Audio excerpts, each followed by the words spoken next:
إن الحمد لله نحمده ونستعينه ونستغفره ونتوب إليه ونعوذ بالله من شرور أنفسنا ومن سيئات أعمالنا من يهده الله فلا مضل له ومن يضلله فلا هادي له أشهد أن لا إله إلا الله وحده لا شريك له وأشهد أن محمدا عبده ورسوله لا نبي ولا رسول بعده قال الله تعالى في القرآن الكريم يا أيها الناس اتقوا ربكم الذي خلقكم من نفس واحدة وخلق منها زوجها وبث منهما رجالا كثيرا ونساء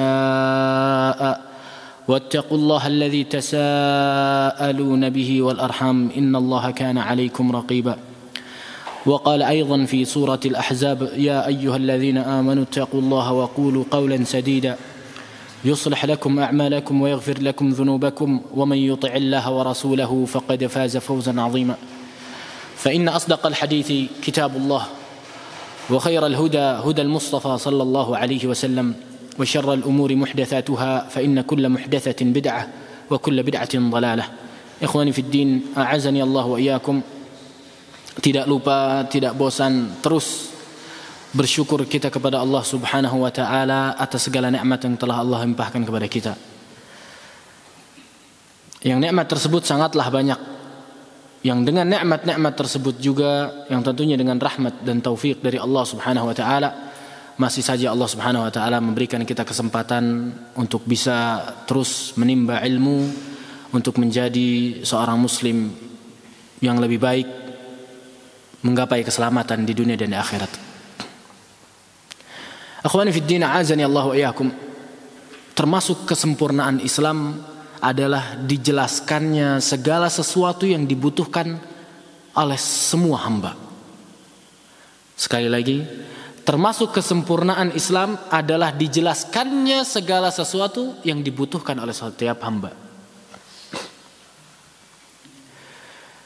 Di antara yang Allah Subhanahu wa taala berikan petunjuk dan arahannya dan ketentuan-ketentuannya adalah bagaimana cara kita menggunakan dan memanfaatkan anggota tubuh kita.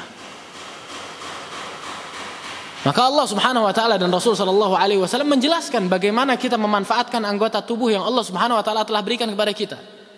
Yang zahir maupun yang batin. Yang batin apa? Hati kita. Yang zahir amalan jasad kita. Dan di antara amalan yang telah Allah Subhanahu wa taala jelaskan dari amalan anggota badan yang zahir adalah lisan. Adalah lisan. Allah Subhanahu wa taala berikan petunjuknya melalui Rasul sallallahu alaihi wasallam bagaimana seorang hamba menggunakan lisannya dengan baik dan benar. Karena dengan lisan seseorang bisa masuk neraka. Karena lisan seseorang bisa masuk surga Allah Subhanahu wa taala. Apa itu lisan? Lisan, lidah. Karena ini seseorang bisa masuk neraka Allah Subhanahu wa taala, dan dengan lisan juga seseorang bisa masuk kepada surga Allah Subhanahu wa taala.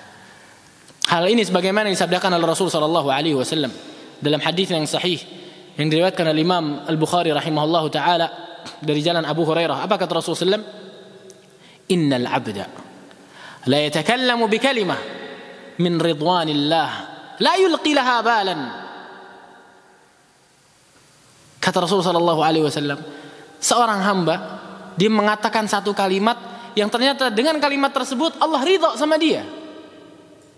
Karena kalimat tersebut dia masuk surga Allah Subhanahu wa taala. Dilanjutkan oleh Rasul sallallahu alaihi wasallam, wa innal 'abda la yatakallamu bi kalimah min sakhatillah la yulqi laha balan yahwi biha fi jahannam. Kebalikannya, ada seorang hamba yang berkata dengan satu perkataan, satu kalimat yang Allah murka kepada dia dengan kalimat tersebut. Dia nggak pikirin sebelum dia ngomong, tapi karena kalimat tersebut dia masuk ke neraka jahannam. Maka penting bagi kita sebelum kita mengatakan sesuatu, berkata sesuatu, dipikir dulu. Dapat ridha Allah Subhanahu wa taala atau dapat murkanya Allah Subhanahu wa taala. Karena sebagaimana kita sebutkan, seseorang bisa masuk surga atau masuk neraka karena lisannya. Sampai Rasul sallallahu alaihi wasallam pernah berkata kepada Mu'adz ibn Jabal ketika Rasulullah SAW menjelaskan tentang jalan-jalan kebaikan yang bisa memasukkan seorang hamba ke surga Allah.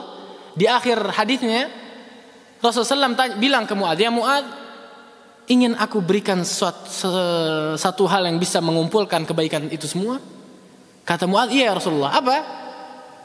"Amsik 'alaika hadza." Jaga ini, jaga lisanmu, kata Rasulullah SAW. Selamat. Jaga lisan kita, selamat kita. Amsik 'alaika hadza. Kata Mu'adz, "Ya Rasulullah, ya Nabi Allah, wa inna la mu'akhadhuna bima natakallamu bih." Apakah kita juga akan dihitung oleh Allah Subhanahu wa taala, akan diazab cuman karena lisan kita?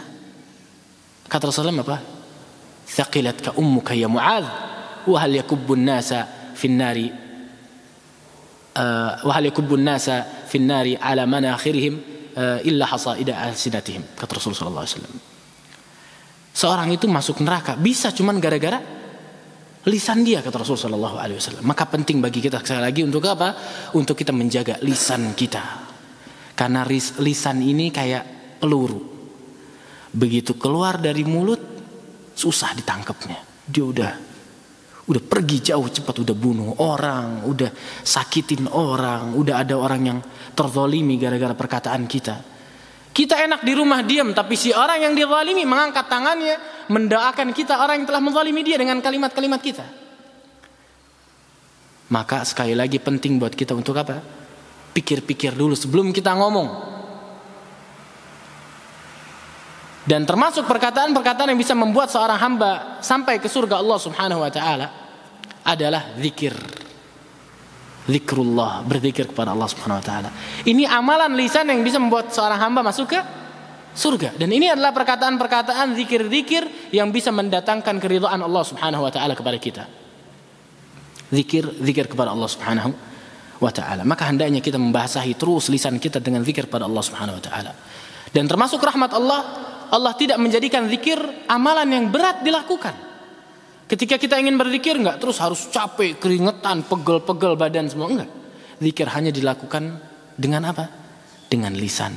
Tapi tentunya dengan keyakinan yang datang dari hati kita, keimanan kita kepada Allah Subhanahu wa taala. Zikir ada banyak. Termasuk zikir yang sangat terkenal yang insyaallah باذنillah taala ana yakin semua di sini hafal zikirnya. Apa zikirnya?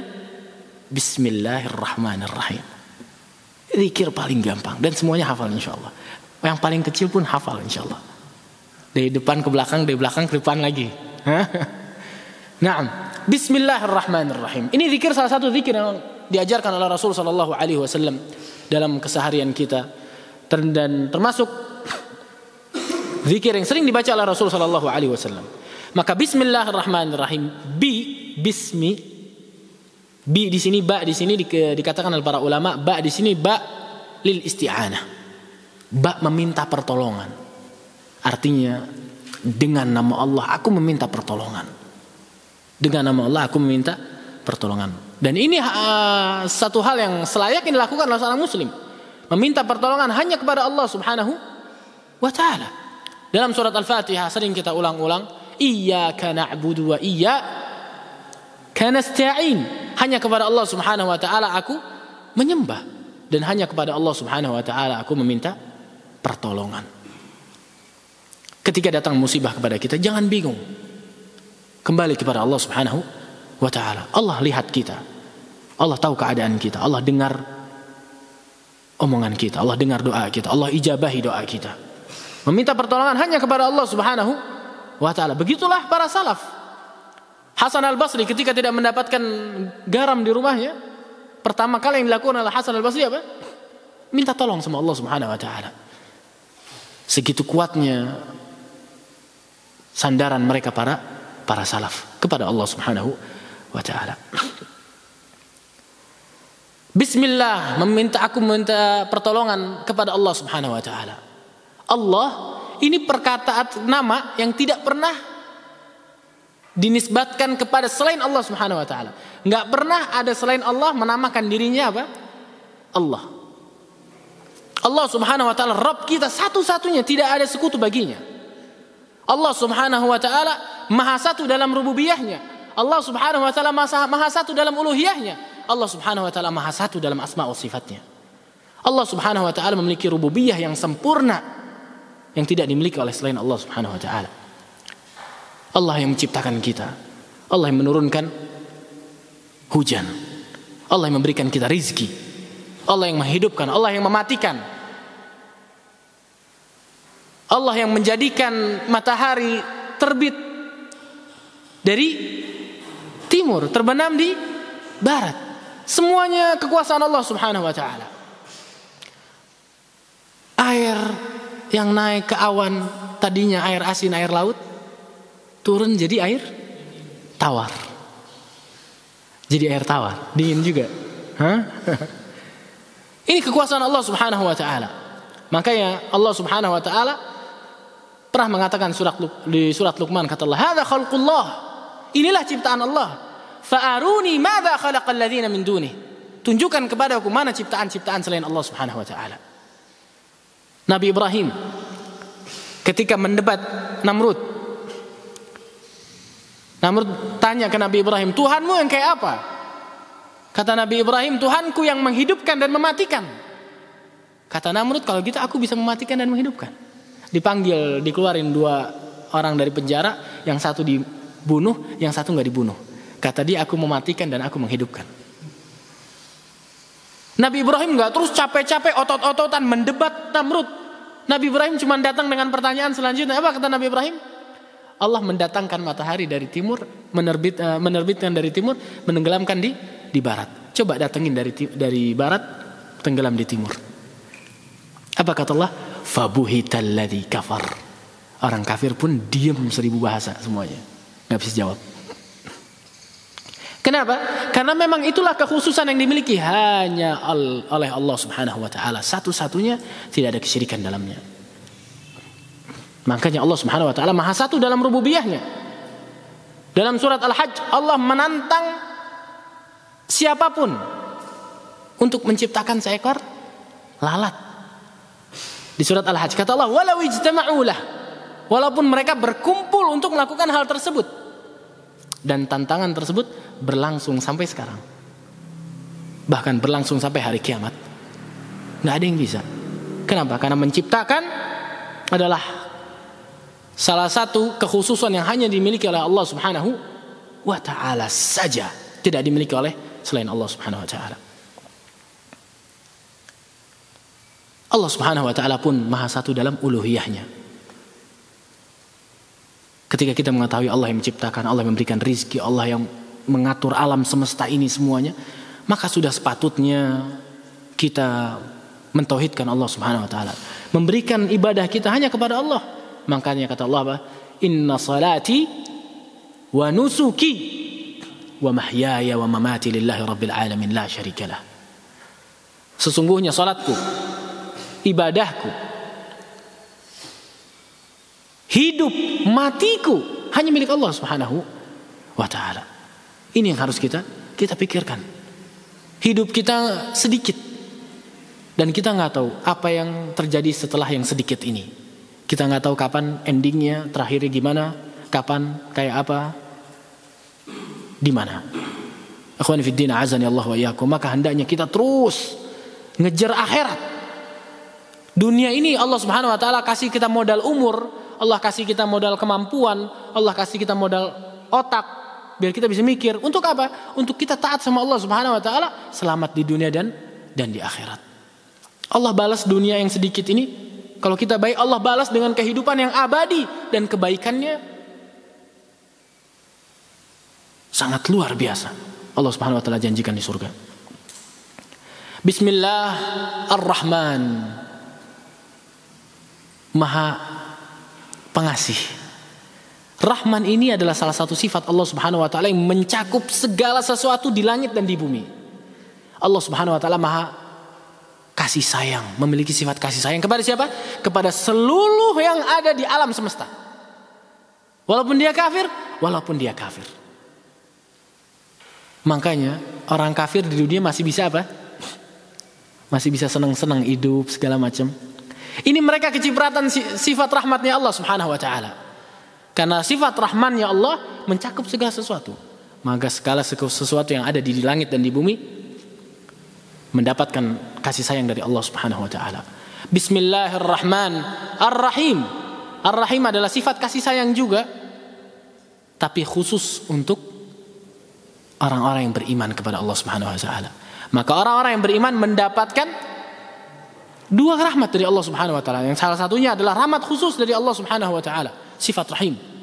Maka enggak patut bagi kita sebagai seorang mukmin muslim untuk putus asa. Banyak dosa, setiap hari minum khamr. Banyak dosa, bergelimang dosa, kehidupan gelap. Terus pengen tobat, dia putus asa, Allah ampunin ana apa enggak ya? Jangan putus asa dari rahmat Allah Subhanahu wa taala selagi nyawa masih di badan dan belum mendahului kerongkongan, masih diterima tobatnya oleh Allah Subhanahu wa taala. Bahkan di hadis bitaqah, orang di hari kiamat melihat dosanya sejauh mata memandang, sampai dia pikir aku akan binasa. Tapi subhanallah, Allah datangkan kalimat la ilaha illallah yang ada pada dirinya, yang dengan kalimat tersebut terangkatlah segala dosa-dosanya, Allah ampuni dia karena kalimat la ilaha illallah yang ada pada dirinya. Penting bagi kita untuk tidak putus asa dari rahmat Allah Subhanahu wa taala. Kita masalahnya kalau dapat musibah kadang lupa harus kemana. Padahal harusnya kita kembali kepada Allah Subhanahu wa taala. Doa kita, nangis kita di malam hari yang gak ada yang dengar sama sekali kecuali diri kita, Allah dengar itu. Allah tahu itu. Dan Allah bakal kabulin itu. Kita minta sama Allah Subhanahu wa ta'ala. Naam, ikhwani fid din, a'azani Allah wa iyyakum. Inilah bismillah ar-Rahman ar-Rahim. Maka hendaknya terus kita membaca bismillahirrahmanirrahim dalam hari-hari kita. Dalam hari-hari kita. Bahkan bismillah ini salah satu zikirnya para rasul dan para nabi. Di antara nabi yang pernah berzikir dengan bismillah siapa? Nabi Nuh, bismillahi majreha wa mursaha. Dan juga Nabi siapa? Nabi Sulaiman ketika menulis suratnya ke Balqis apa?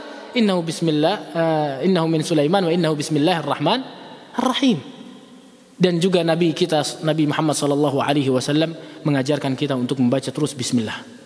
Bismillah alladzi la yadurru ma'asmihi syai'un fil ardi wa la fis sama'i was samiul alim. Bahkan seseorang ketika suami istri ingin bersetubuh harus baca bismillah. Kalau seandainya Allah berikan takdir anak kepada dia, anaknya akan dilindungi oleh Allah Subhanahu wa taala dari gangguan setan. Cuman gara-gara kalimat bismillahirrahmanirrahim. Bedanya itu aja. Bismillah ketika makan. Tanpa bismillah setan ikut makan. Dengan bismillah setan gak bakal dapat bagian dari makanan kita sama sekali. Maka hendaknya kita terus berzikir kepada Allah Subhanahu wa taala, membasahi mulut kita dengan zikir kepada Allah Subhanahu wa taala, dan menjadikan zikir ini bekal kita menuju Allah Subhanahu wa taala. Dan karena Allah Subhanahu wa taala juga berfirman, ma yalfidhu min qaulin illa ladaihi raqibun atid. Tidak ada lafaz yang disebutkan oleh seorang hamba kecuali ada yang hitung, ada yang catat itu di kanan dan di kiri. Nah, ikhwani fid din, a'azani Allah wa iyyakum. Ana tutup kajian ini dengan perkataan Syekhul Islam Ibnu Taimiyah tentang zikir. Beliau mengatakan, "Adz-dzikru lil insan kal ma'u lis samak. Fa kaifa idza ukhrija as-samaku minal ma'?" Zikir bagi manusia seperti air bagi ikan. Bagaimana keadaan ikan jika dikeluarkan dari air? Subhanakallahumma wa bihamdika asyhadu an la ilaha illa anta astaghfiruka wa atubu ilaik. Assalamu alaikum warahmatullahi wabarakatuh.